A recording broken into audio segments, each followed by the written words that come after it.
یک شبه آن رنج که مادر کشید در دو جهانش نتوان برکشید. شاعر میگوید یک شبه آن رنج که مادر کشید در دو جهانش نتوان برکشید.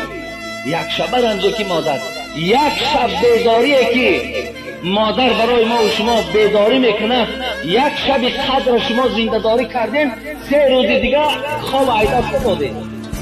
ببینید چقدر افکار شدید. یک شب شما شب زنده داری کردید.